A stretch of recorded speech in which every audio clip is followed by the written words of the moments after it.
Assalamualaikum warahmatullahi wabarakatuh. Halo sahabat bening, bertemu lagi dengan aku Putri. Di video kali ini, aku akan membahas buku yang berjudul What's So Wrong With Your Life, karangan Ardi Muhammad. Waktu pertama kali baca judulnya, aku langsung berpikir, wah buku ini ngeri sih.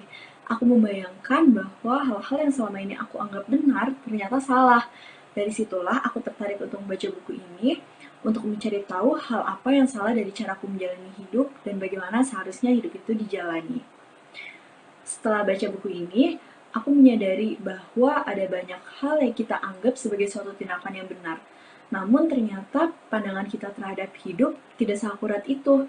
Terkadang kita melakukan kesalahan-kesalahan yang pada akhirnya justru mengecewakan kita.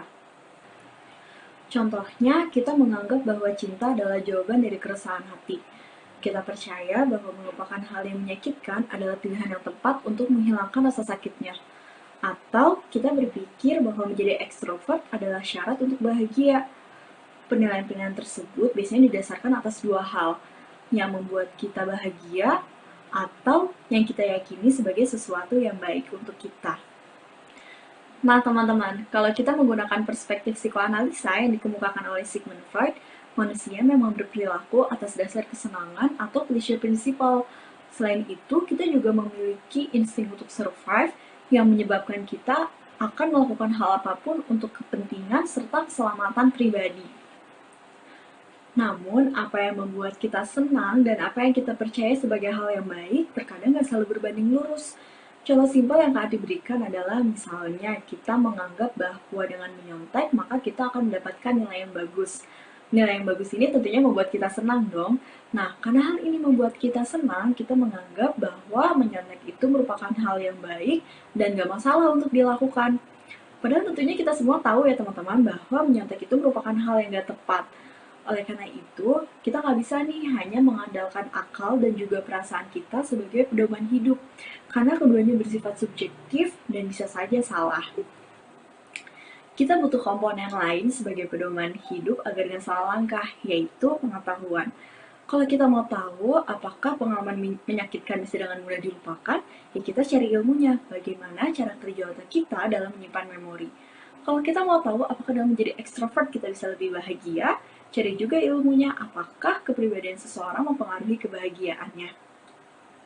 Hal tersebut merupakan pengetahuan-pengetahuan yang erat dengan disiplin ilmu tertentu. Tapi di samping itu, kita juga bisa mendapatkan pengetahuan mengenai hidup ini melalui pengalaman pribadi, yaitu dengan mengambil pelajaran dari kejadian-kejadian yang telah kita lalui. Selain itu, kita juga bisa menjadikan pengalaman orang lain sebagai pengetahuan melalui observational learning. Di atas semua itu, ada pengetahuan yang paling penting yang seharusnya menjadi prinsip dasar kita dalam menjalani hidup.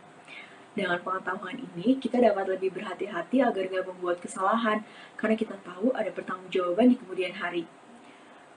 Dengan pengetahuan ini pula, kita dapat tahu kepada siapa seharusnya menaruh harapan agar tidak kecewa. Pengetahuan ini berasal dari sumber yang agung, yang selalu dijaga kemurniannya sampai hari akhir nanti.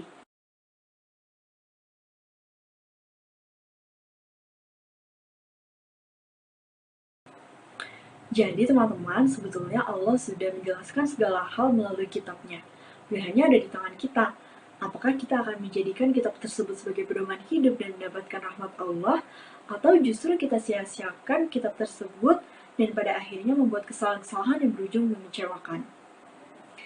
Semoga baik aku maupun sahabat bening dapat selalu menjadikan Al-Quran sebagai sumber pengetahuan serta pedoman dalam hidup ini ya teman-teman.